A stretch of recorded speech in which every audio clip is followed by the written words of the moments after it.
The room had been abandoned to time. The door groaned open as if resisting the return of light, and dust spiraled upward in slow, reluctant curls. For a moment nothing moved. No breeze, no sound. Just the faint, stale odor of forgotten paper and old carpet, heavy with the history that clung to its fibers.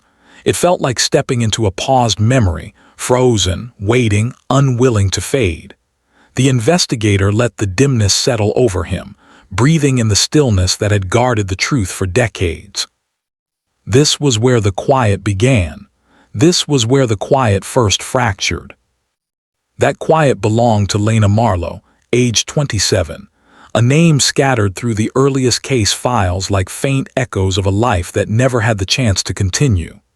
She had worked as a junior archivist at a small historical society in northern Utah, a job built on care, precision, and the gentle handling of fragile records. People described her soft voice, her habit of keeping her sleeves rolled neatly to her elbows, her patience with delicate objects. She was a caretaker of the past. That irony never stopped stinging. Her body had been found on the evening of August 19, 1975, inside this very office, her own workplace. A lone lamp had been left on, its yellow glow revealing a scene investigators at the time had described as quietly unsettling. Papers scattered but not frenzied. A chair pushed slightly askew.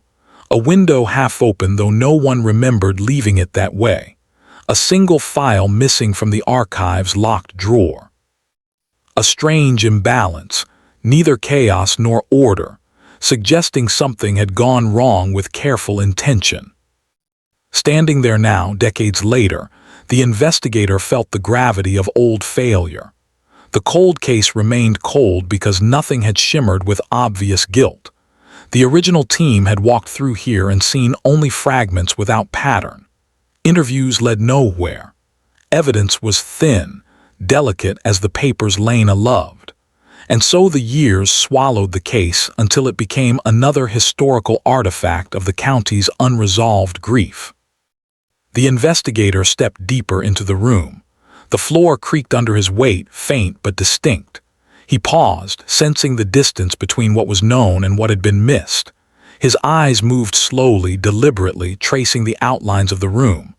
A broken wall clock still hung near the entrance, its hands frozen at 7:12, though it no longer meant anything. Or maybe it had meant something once.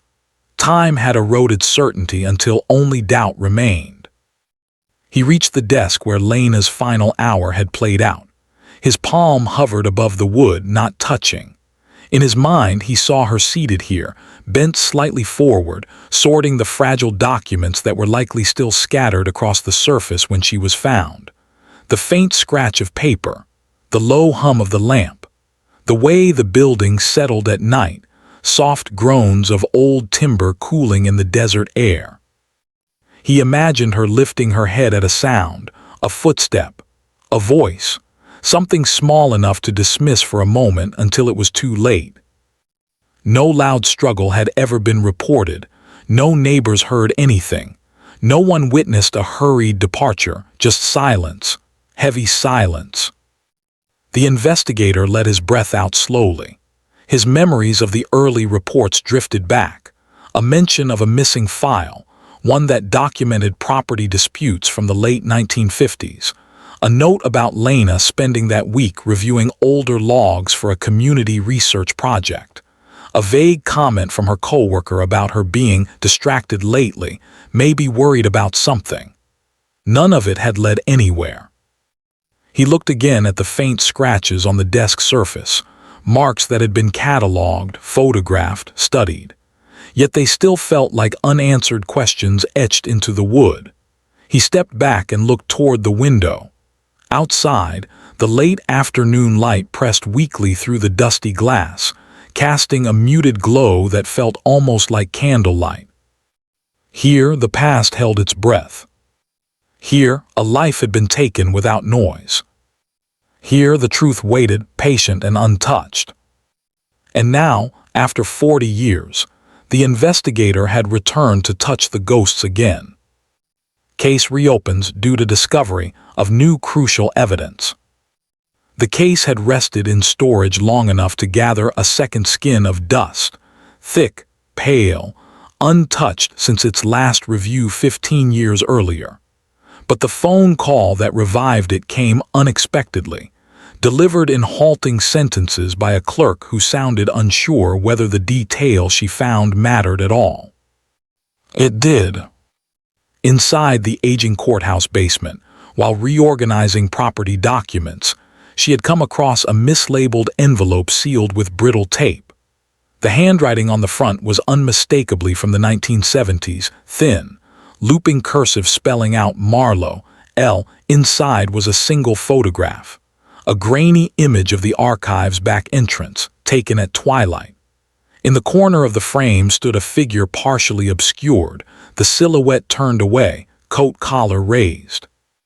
The clerk had assumed it was an unrelated record, until she noticed the date marked faintly in pencil on the back, 8/1975, Lena's final day.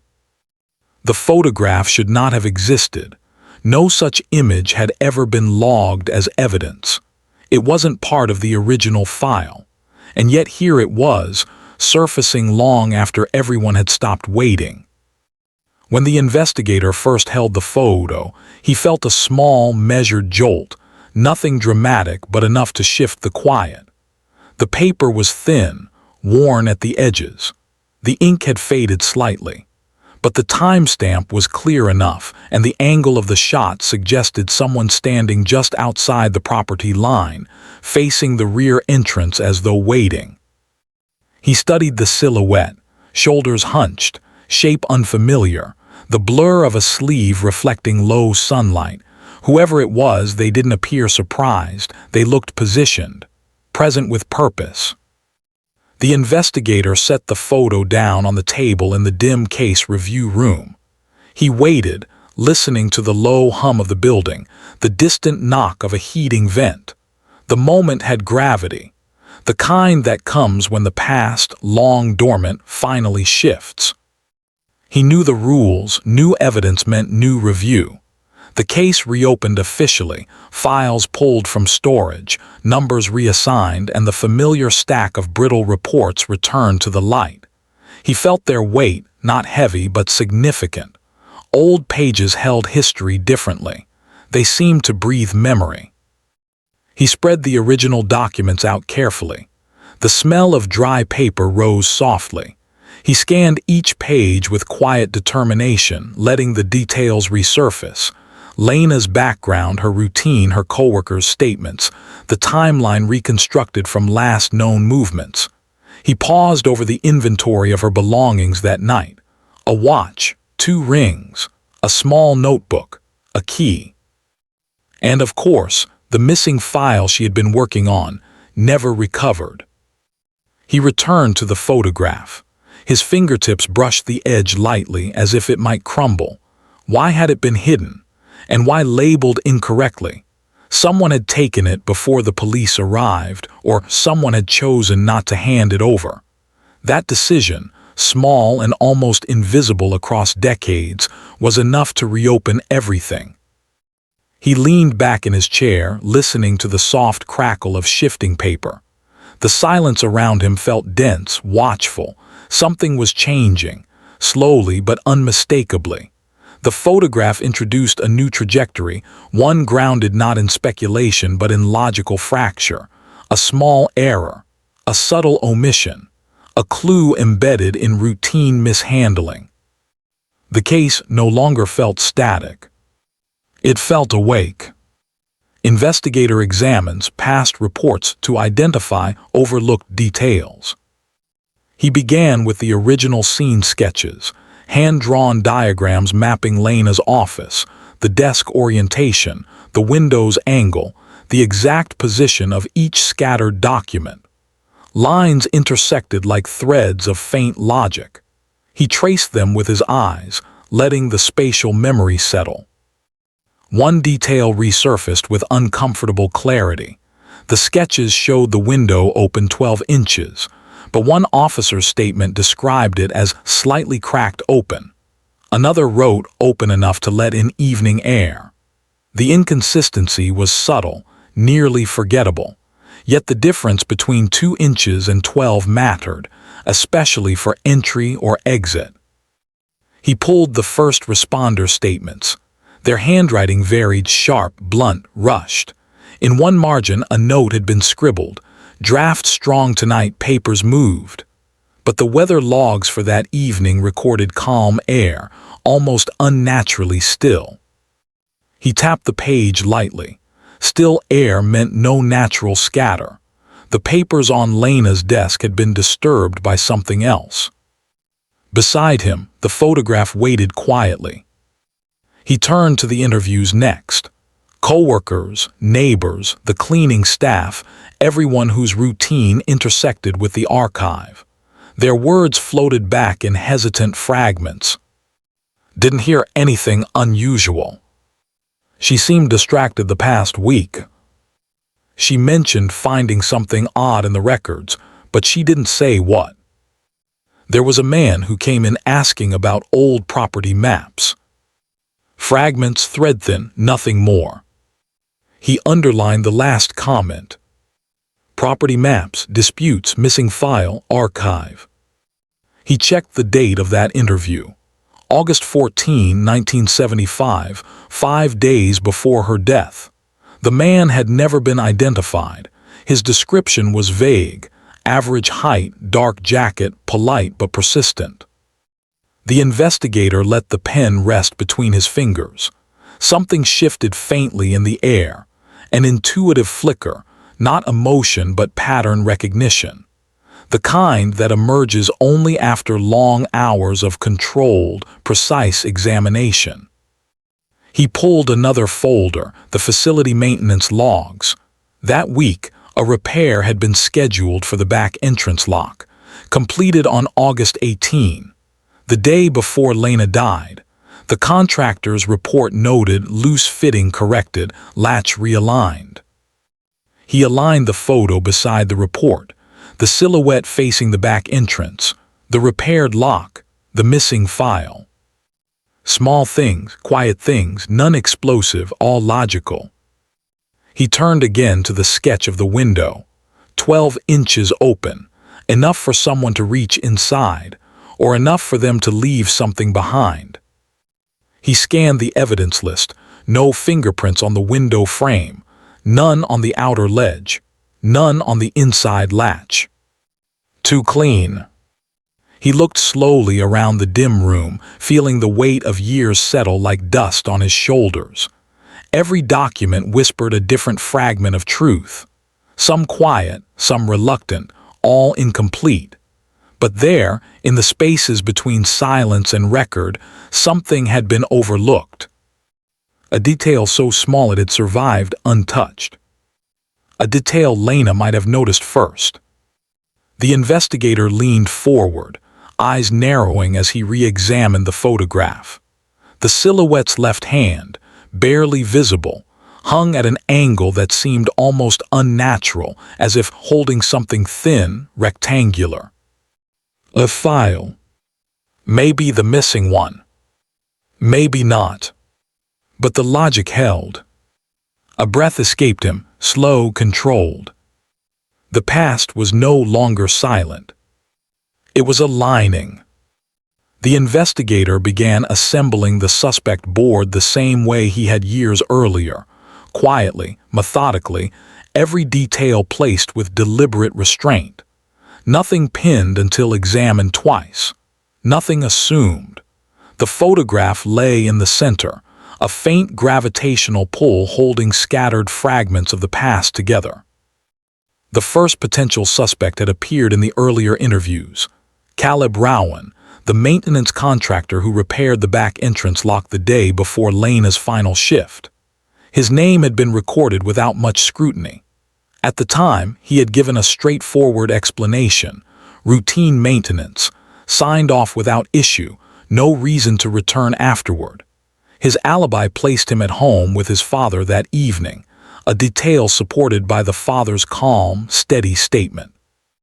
But the investigator traced through the maintenance logs again, following the pen strokes, the scheduling notes, the initials confirming completion. One odd detail emerged. The lock replacement had been completed ahead of schedule. It was originally set for late afternoon but was finished before noon. That offered hours unaccounted for, an opening where no one had verified his location except the father's quiet confirmation. Fragmented truth. Thin edges. Still, nothing pointed sharply enough, but the space around his alibi felt loose. The next name floated back from the older files. Eloise Graham, Lena's colleague and the last person known to have spoken with her. Their exchange had been brief and uneventful, according to Eloise's recorded statement. She said she needed to stay late, Eloise had murmured during the interview. Something about wanting to finish the property logs. The recording captured a soft tremor in her voice, a mixture of fatigue and unease. At the time, nothing seemed unusual. But now, reading through Eloise's notes, the investigator noticed a small discrepancy. She had claimed she left the building at exactly 6 p.m., but her time card showed a departure at 6:17. 17 minutes. Not remarkable on its own, yet enough to raise quiet questions. Why round down? Why soften the truth? Her relationship with Lena had been described as professional, polite, even friendly. But one line buried in a supplemental interview hinted at minor tension, something about conflicting systems for cataloging older documents. Nothing dramatic, but friction sometimes hid significance in unsolved cases. He placed Eloise's name on the board beside Caleb's, connected loosely by a thin thread. Access. Both had been present near the time window. Both had reason, however faint, to interact with the property files. A third name emerged from the older community records. Howard Klein, a local historian who frequently visited the archive for research. Descriptions of him varied: polite, meticulous, overly curious, occasionally intrusive. Lena had worked with him several times, assisting in locating specific township records. He had been present on August 18, one day before her death. He had requested documents relating to the same 1950s property disputes that Lena had been researching. Yet Howard had insisted his interest was purely academic. He provided an alibi for the night dinner with his sister, but the investigator noted that the sister's statement was hesitant. She confirmed he'd visited briefly, but was vague about timing. Howard's connection to the property records stood out. The missing file had been part of the series he routinely consulted, and his previous behavior, persistent questions, extended visits, sometimes lingering after closing, made him a natural inclusion on the board. The investigator placed the third name beside the others, visualizing the quiet intersections. Lena, the missing file, the new photograph. Each suspect moved through the archive in different ways, drawn to different reasons, but the lines between them formed a subtle geometric tension. He examined the photograph again. The silhouette carried no defining features, but the posture suggested familiarity with the place. Someone who knew the property line well. Someone who knew the entrance's blind angle. Someone who didn't want to be seen or believed they wouldn't be. A fourth name came from deeper in the records, an omission almost overlooked.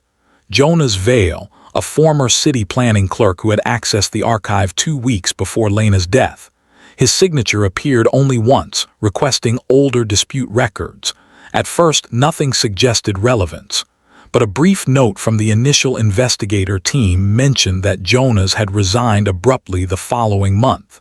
No explanation, no follow-up. His name dissolved into the past with barely a trace. The investigator placed his name gently at the edge of the board. Jonas had no recorded interaction with Lena. No alibi on file. Only a faint trail of bureaucratic paperwork leading up to the week she was reviewing the same documents he had requested earlier. Finally, he added one more possibility, not because the evidence pointed strongly, but because cold cases often unfolded through overlooked patterns. Mara Keene, a local resident involved in a minor property dispute during the early 1970s. Her case file had once been handled by the same department whose records Lena was reviewing. A comment in Lena's notes suggested she believed some documents relating to Mara's case were misfiled. But there was no indication that Mara had visited the archive during that period. Her inclusion on the board felt distant, even speculative, but the investigator noted it regardless. Cold cases demanded the discipline of possibility. He stepped back, letting the board form a quiet constellation. No suspect glowed brighter than the rest.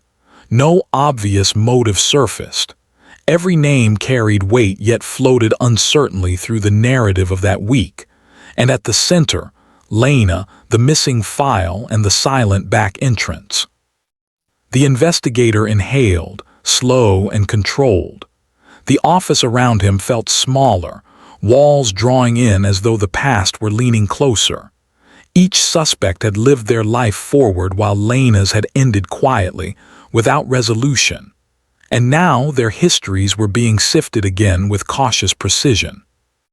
Facts over emotion, logic over instinct, but emotion lingered, quiet and unspoken, in the spaces between names. He turned to the photograph one more time. The silhouette positioned just so could belong to any of them, or none.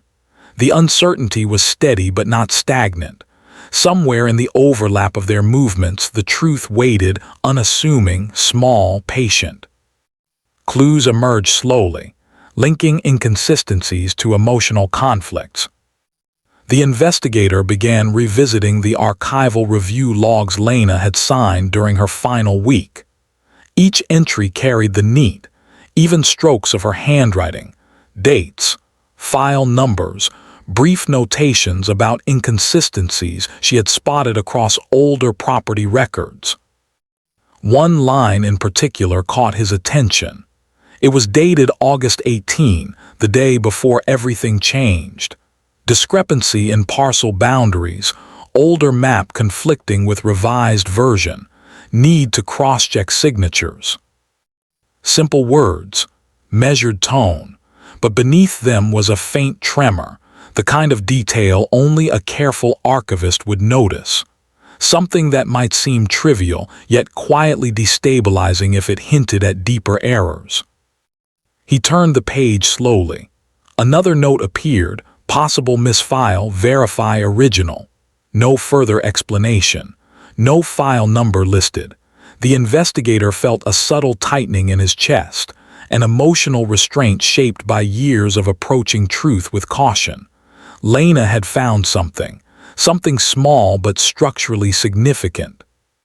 He reached for Aloysius' interview transcripts next. Her voice in the recordings had been soft, a little hollow. One phrase repeated in separate interviews.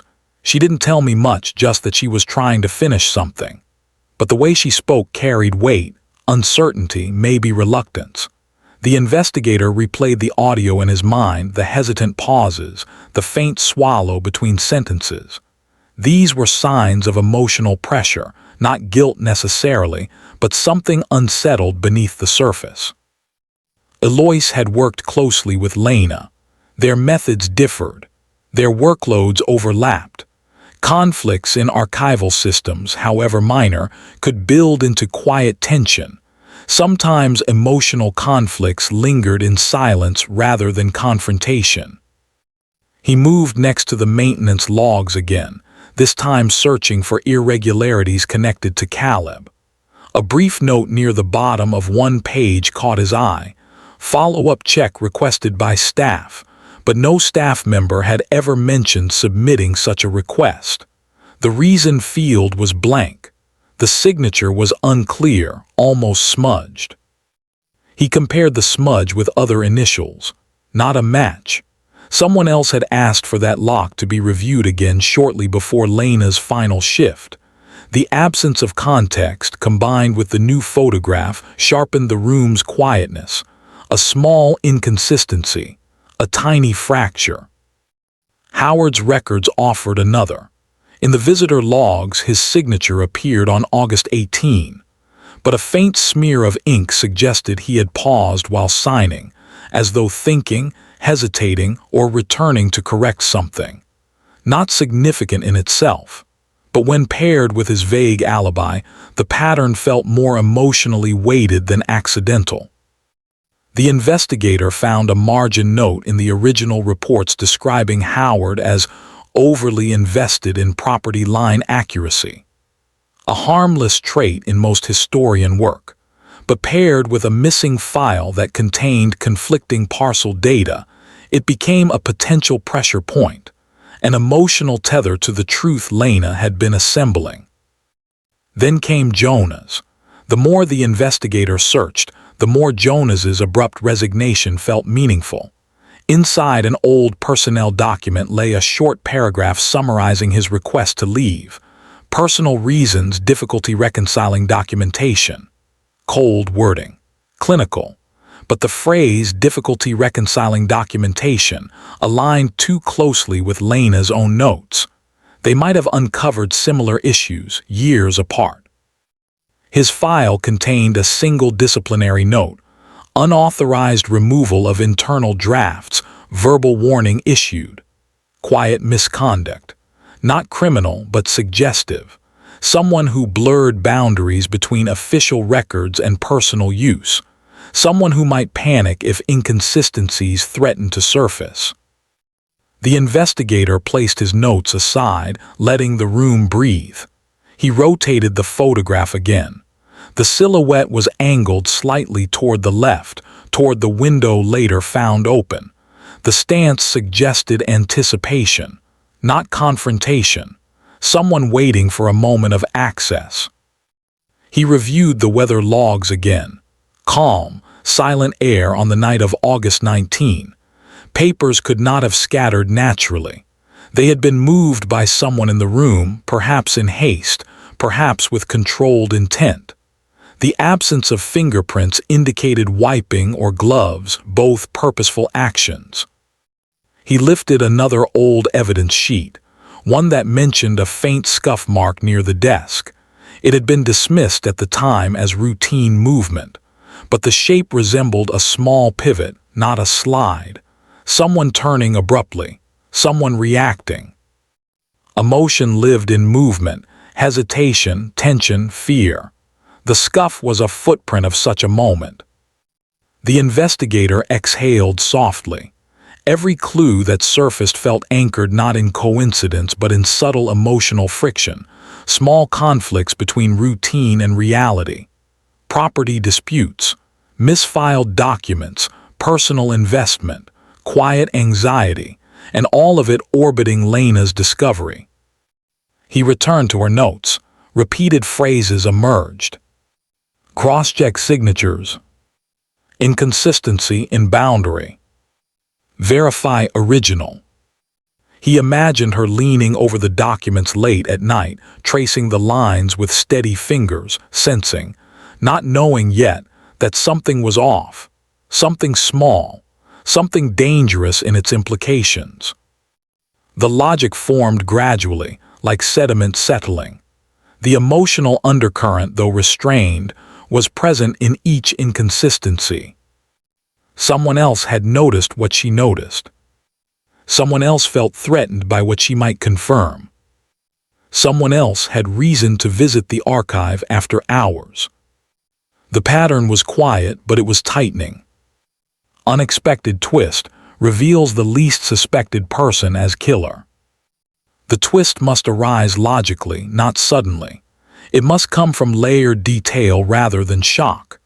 The investigator approached it that way, slow, patient, letting the evidence guide the reveal rather than forcing it. He returned to the maintenance log one more time. The smudged initials beside the follow-up request nagged at him with quiet persistence. He lifted the document toward the lamp, letting the low amber light illuminate the faint strokes. The smudge resembled an E, not a C for Caleb, a different form entirely. He compared it with Aloyse's signature from her time card. A match. The realization settled slowly, not as a jolt but as a quiet sinking weight, steady, inevitable. Alois had requested the second lock review, not Caleb. She had never mentioned doing so. She had omitted it from every interview. Her time discrepancy, leaving at 6:17, not 6:00, aligned with the window of opportunity to be near the back entrance. Emotionally, she had been closest to Lena. Their small tensions over cataloging methods were understated but persistent. She had access to the files, understood the archive's layout, and could move through the building without raising suspicion.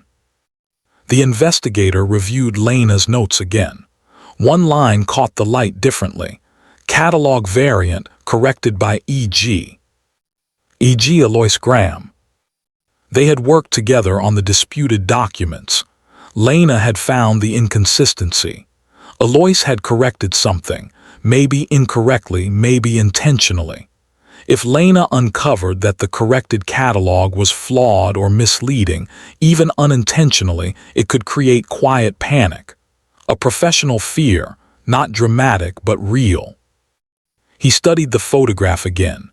The silhouette seemed slight, shoulders narrow, the coat length matching a style more commonly worn by women during that era, not definitive but compatible. Logic, not coincidence, was forming the shape. He revisited her second interview. The pauses, the downward glances, the quiet grip of her hands, not guilt necessarily but weight. Too much weight for someone distant from the truth. The timeline aligned with alarming precision. Alois leaves at 6:17, not 6:00.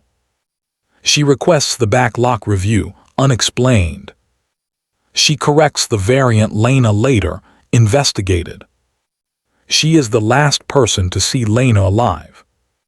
She had full access and emotional proximity. He did not imagine a confrontation that night, not violence, not rage. Lena likely approached her with a question, routine, gentle, something like, "Do you remember adjusting this?" And Alois, already anxious, already fearing discovery of a mistake or misfile that could jeopardize her position, entered a space where panic overshadowed intention. Small, devastating. A misstep, a brief struggle, a fall, silence.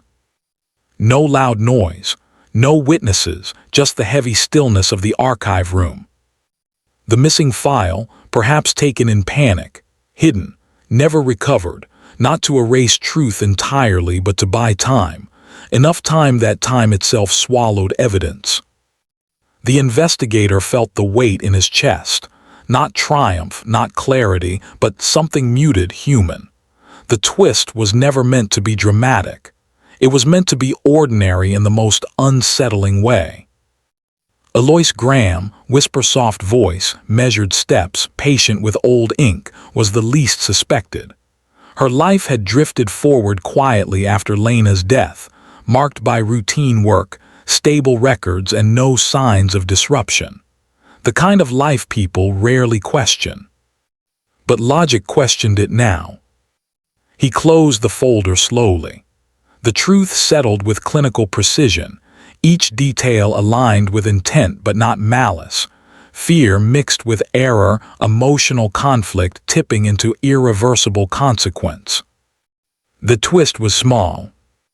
The twist was devastating. And it had waited decades to be seen. The investigator returned to the archive one last time, carrying the assembled case file with controlled steadiness. The building felt different now, not lighter, not heavier, but clarified in a way that only truth, once uncovered, could produce. Dust still lingered in long, slow-moving strands near the windows, drifting through the late afternoon light. The room's silence stretched forward and backward at once, binding past and present with the same muted tension. He walked toward Lena's old desk, pausing before the space where the wood had faded slightly from years of sunlight.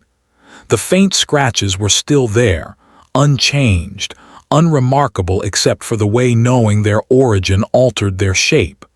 He traced them with his eyes, not his hands, respectfully. The past did not need further disturbance. He laid the folders down gently. The weight felt neither vindicating nor punishing, just real, fixed, undeniable. The evidence had aligned with patient logic. The inconsistencies had formed a quiet chain. And Alois Graham, years removed from the night that altered everything, now occupied the cold center of the reopened case. Her interview earlier that morning lingered in his mind. She had not protested loudly. She had not denied everything. Her words came in fragments, hesitant, shaped more by fatigue than defiance. "I didn't mean. She just asked me about the page. It was a mistake, just a mistake. I panicked." No melodrama, no dramatic confession, just the quiet collapse of a truth carried too long. She had recounted the moments in restrained, trembling segments. Lena had approached her after hours, gentle, curious, concerned, not accusatory. She showed Alois the misfiled document, the incorrect catalog entry, the signature discrepancy. Just facts, nothing more. But Alois had been living in a different truth, one where mistakes felt like threats, where job security was fragile, where everything she had built seemed dependent on the illusion of flawless accuracy. Lena's discovery was not an attack, but her fear distorted it into one. The emotional collapse that followed was quiet but catastrophic. A push. A stumble. The crack of wood and breath. Silence. Alois cried when she described wiping the desk surface. Not loudly, just slow tears that slid down her face with the same restraint that shaped her life. She had picked up the missing file without knowing why. She claimed she burned it that night, terrified the pages would confirm her worst fear, that her error, her small oversight, might ruin her livelihood. It wasn't hatred. It wasn't planned. It was a moment of emotional instability wrapped tightly inside the logic of panic. A truth so small it almost disappeared. A consequence so large it froze decades. The investigator listened as she spoke, his own expression still disciplined. He did not push her, did not coax more than she could give. He just let the shape of her confession drift into the air, faint and final. There was nothing triumphant in it, no satisfaction, only the inevitable alignment of scattered pieces. Now in the dim archive he reviewed the photographs again. Lena's desk, the window, the faint scuff mark on the floor, the back entrance where the silhouette Alois had stood, uncertain whether to return inside, uncertain whether to run. Every image felt sharper now, like the edges had been cleaned with truth. Yet knowing did not ease the atmosphere. If anything, it deepened the stillness. He shifted his gaze toward the window.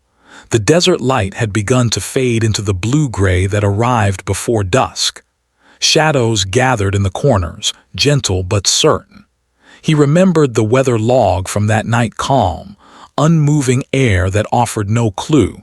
It mirrored this moment perfectly.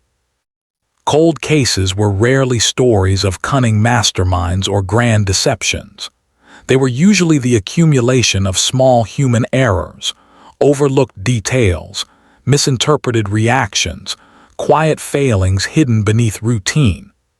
Truth often lingered in those overlooked spaces, waiting for a patient investigator to stop listening for noise and start reading the silence. He sat at Lena's desk and unfolded her final notes. The handwriting remained steady, her letters precise.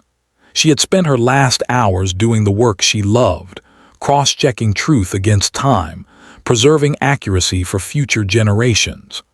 Her final discovery had been a simple inconsistency in a set of property documents, a detail no one else had thought to question. He imagined her expression as she noticed it. Not fear, not alarm, just focused curiosity, the kind that guided her daily work. She would not have expected tension from it, would not have anticipated emotional conflict with someone she trusted. But truth had collided with fear, and the result had been irreversible. He closed her notebook slowly. The investigator stood and walked toward the back entrance.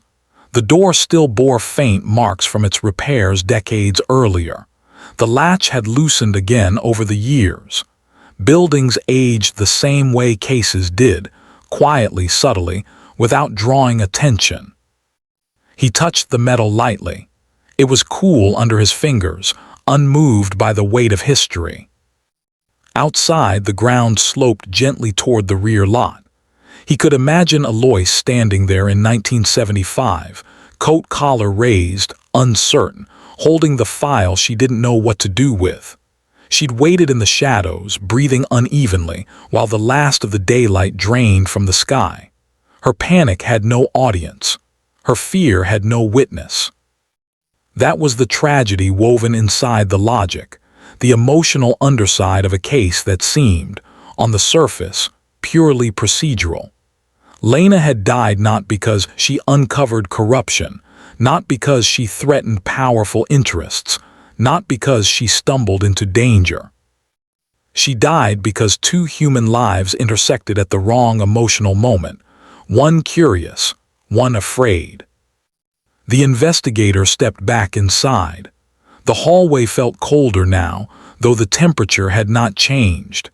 He locked the door carefully, the click echoing softly against the walls. He paused in the center of the room, letting the silence rest around him. The case was technically solved. The report was complete. Alois had given a statement and the district attorney had prepared charges. The mechanics of justice were already turning, the gears that moved regardless of personal history, emotional complexity, or the quiet tragedies inside human choices. Justice was reliable in that way, mechanical, unbending, predictable. But truth was different. Truth lived in subtleties. It hid inside the faint pressure between words, inside the timing of small mistakes, inside the pauses people didn't notice until examined decades later. Truth rarely announced itself. It whispered. It settled. It accumulated slowly until someone finally saw it. The investigator gathered the folders from the desk. He held them close, not protectively, but respectfully. Documents that finally aligned, years after everyone stopped expecting alignment. Before leaving, he turned off the lamp that had been left on all those years ago. The darkness felt neither comforting nor threatening, just neutral, quiet, steady. A final thought rose, unresolved, soft, human. Lena had worked to preserve history. Alois had feared it. And he, standing between them, had only uncovered what time had hidden. Not to heal the past, not to punish it, but simply to allow truth to emerge from the surface where it had been buried. As he stepped into the hallway and closed the door behind him, the archive returned to silence. Dust settled, light dimmed, the past remained intact. Justice would move forward. Truth had already arrived. And something human, unresolved, fragile, lingered quietly in the space between.